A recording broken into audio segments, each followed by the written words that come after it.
Start करें। Hello students, आप सभी का स्वागत है आपके अपने चैनल टारगेट सेमेस्टर एलयू में। उम्मीद करते हैं कि आपकी बीकॉम सेमेस्टर एग्जाम की तैयारी बेहतर तरीके से चल रही होगी और उसको और बेहतर बनाने के लिए आपके साथ हम जुड़ चुके हैं आपके फाइनेंशियल अकाउंटिंग और कॉर्पोरेट अकाउंटिंग के मोस्ट इंपॉर्टेंट क्वेश्चंस के साथ। आज हम डिस्कस करने वाले हैं रिडेम्पशन ऑफ प्रेफरेंस शेयर्स के मोस्ट इंपॉर्टेंट एमसीक्यूज के बारे में।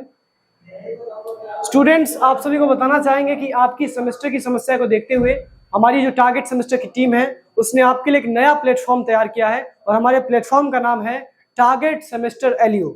तो आप जाके आप YouTube पे सर्च कर सकते हो, इस चैनल को सब्सक्राइब कर सकते हैं यदि आप चाहते हैं कि आपको सेमेस्टर का बेस्ट प्लेटफॉर्म मिले और सेमेस्टर के बेस्ट कंटेंट्स आपको मिले, तो वो आपको टारगेट सेमेस्टर एलयू पे ही मिल सकते हैं।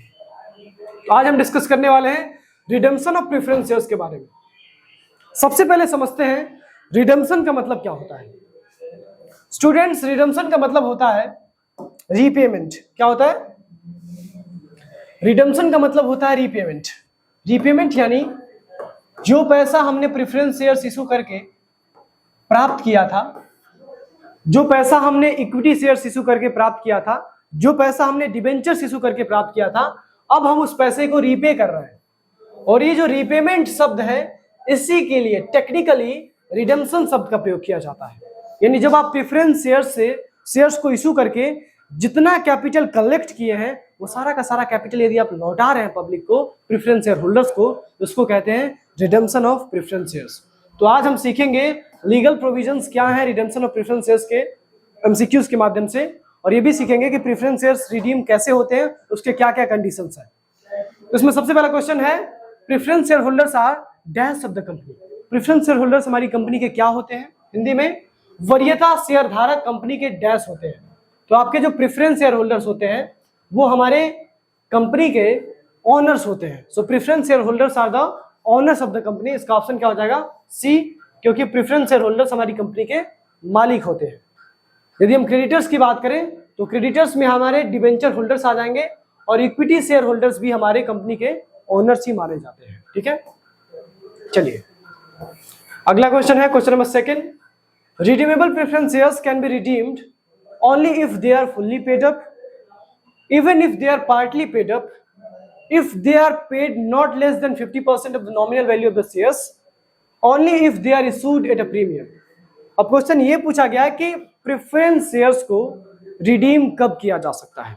तो बताइए प्रेफरेंस शेयर्स को रिडीम कब किया जा सकता है और कौन से प्रेफरेंस शेयर्स की बात की जा रही है। तो यहाँ पे रिडीमेबल प्रेफरेंस शेयर्स की बात की जा रही है। ये पूछा जा रहा है कि रिडीमेबल प्रेफरेंस शेयर्स कब रिडीम हो सकते हैं।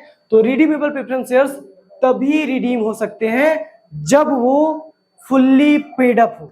कब रिडीम हो सकते हैं? जब वो फुल्ली पेड अप हो, तभी आपके रिडीमेबल प्रेफरेंस शेयर्स रिडीम हो सकते हैं। तो स्टूडेंट्स याद रखिएगा, अगर आपको प्रेफरेंस शेयर्स को रीपे करना है, उनको रिडीम करना है, तो रिडीम करने के लिए बेसिक कंडीशन होता है कि आपका प्रेफरेंस शेयर का जितना भी पैसा आपने मांगा है, सारा का सारा पैसा पेड अप होना चाहिए, तभी आप प्रेफरेंस शेयर्स को रिडीम कर सकते हैं। इसका ऑप्शन हो जाएगा A, that is only if the preference shares are fully paid up. Hindi में देख लेते हैं। प्रतिदेय वरीयता शेयरों को भुनाया जा सकता है केवल अगर वे पूरी तरह से भुगतान कर रहे हैं। तो इसका ऑप्शन हो जाएगा यदि वे वरीयता शेयर धारक पूरी तरह से शेयर की कीमत का भुगतान कर देते हैं, तब जाके उनके शेयर्स को रिडीम किया जा सकता है। ठीक है, आगे डिस्कस करते हैं। Question number third, transfer to capital redemption reserve account is allowed from. यानी कैपिटल रिडम्पशन रिजर्व अकाउंट में ट्रांसफर किसकी अनुमति से होता है, किस अकाउंट से होता है। ऑप्शंस दिए गए हैं, general reserve account, capital reserve account, share premium account.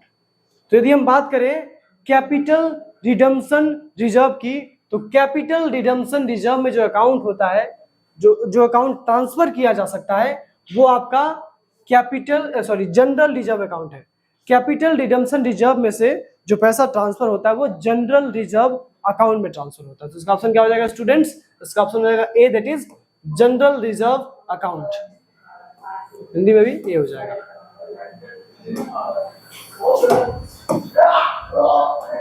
आगे डिस्कस करते हैं। Question number 3, question number 4, question number 4 है preference shares can be redeemed out of profits only, out of proceeds of fresh issue only, out of capital profit only, या फिर out of proceeds of fresh issue and और profit otherwise available for distribution of dividend. यानी question ये पूछा गया कि preference shares को redeem कैसे किया जा सकता है, केवल प्रॉफिट से किया जा सकता है, केवल नए शेयर्स को इशू करके जो पैसा मिलता है उससे किया जा सकता है, या फिर उनको केवल कैपिटल प्रॉफिट से इशू किया जा सकता है। तो आपके जो प्रेफरेंस शेयर्स होते हैं उनको यदि आपको इशू करना है तो आप केवल किससे इशू कर सकते हैं, तो उसको आप केवल इशू कर सकते हैं by with the help of proceeds of fresh issue और profit otherwise available for distribution of dividend.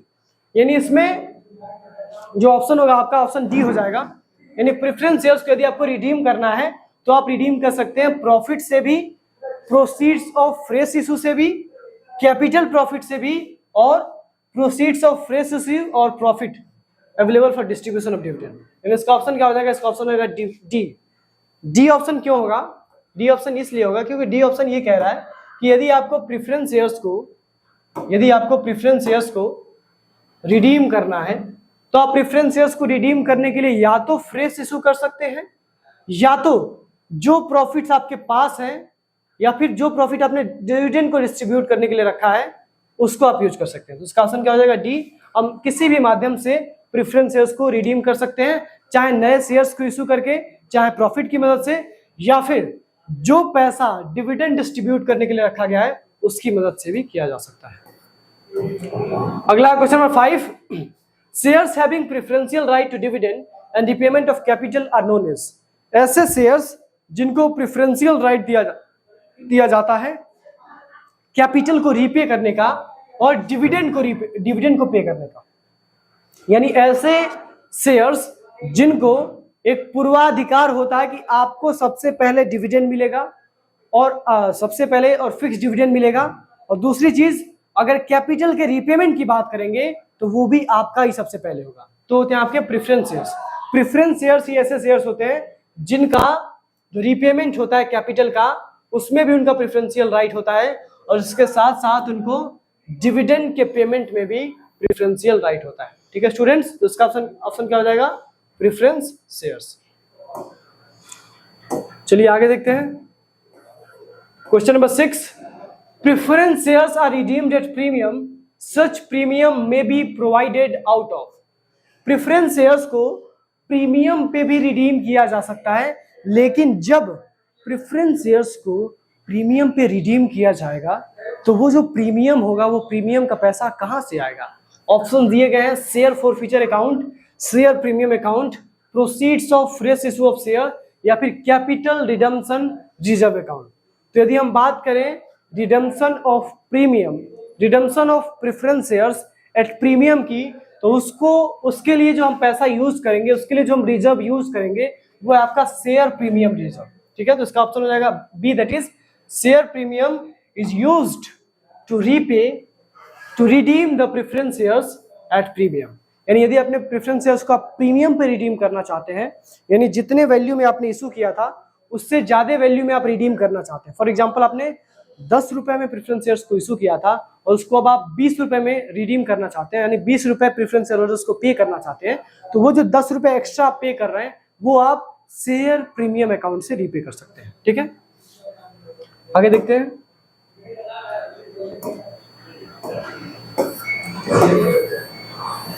अब यहाँ पे न्यूमेरिकल क्वेश्चंस है, न्यूमेरिकल क्वेश्चंस को डिस्कस करेंगे, लेकिन अभी पहले इंपॉर्टेंट है थियरी क्वेश्चंस, क्योंकि आपके एग्जाम में भी न्यूमेरिकल क्वेश्चंस की जो संख्या है वो काफ़ी कम होती है।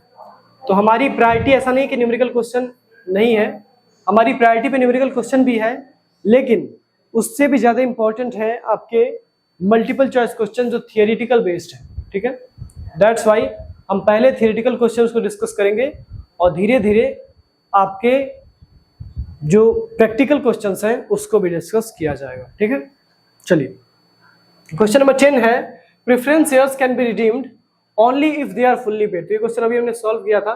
प्रेफरेंस शेयर्स को तभी रिडीम किया जा सकता है जब वो फुल्ली पेड अप हो।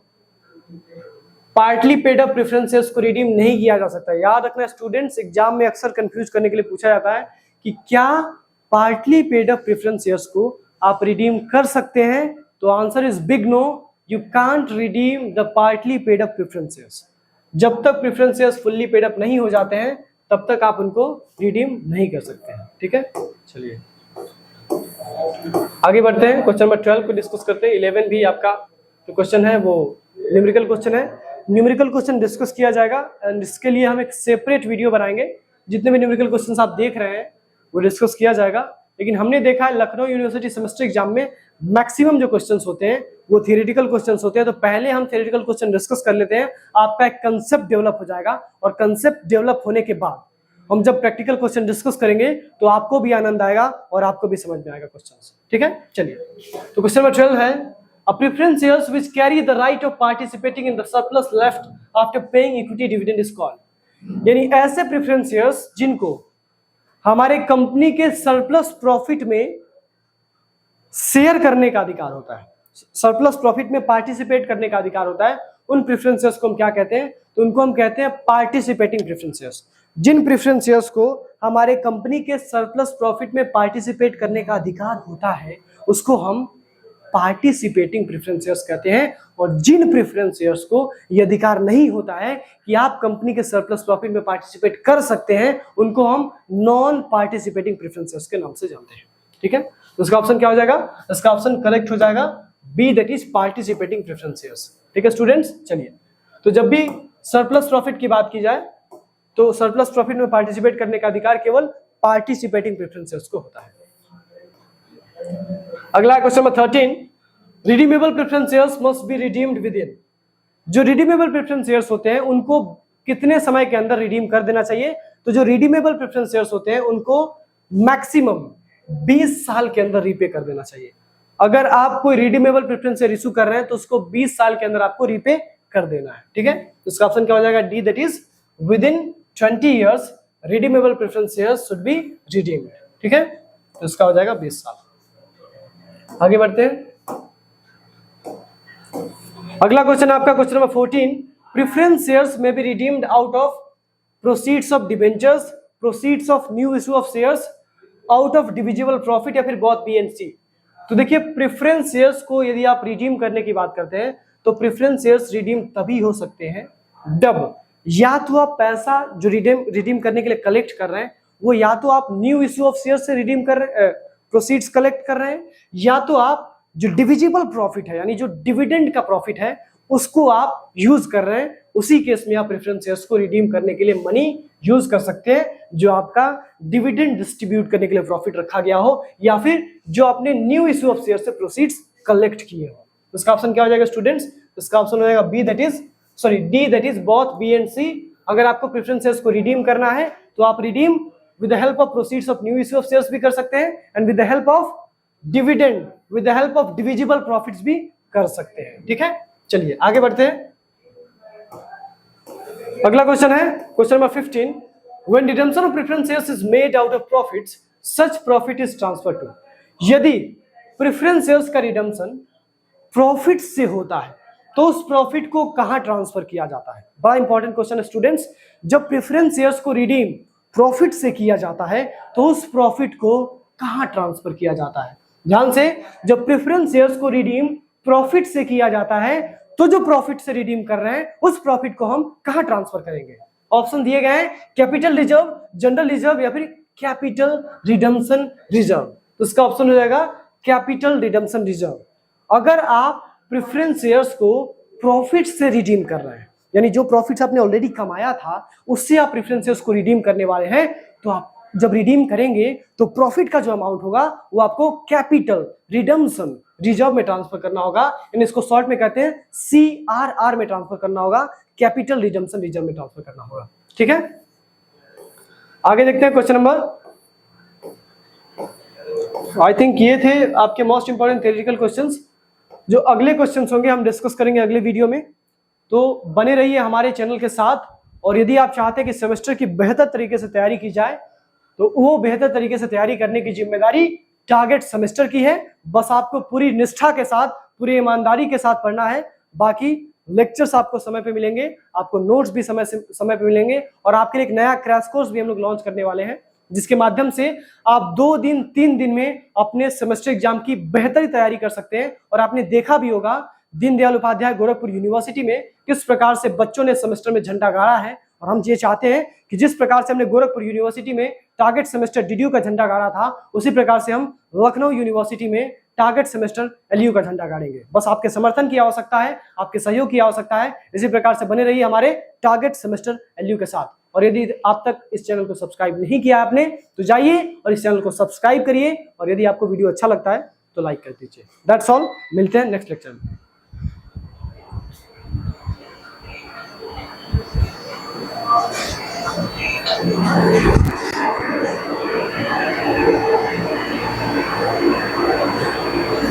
Body work.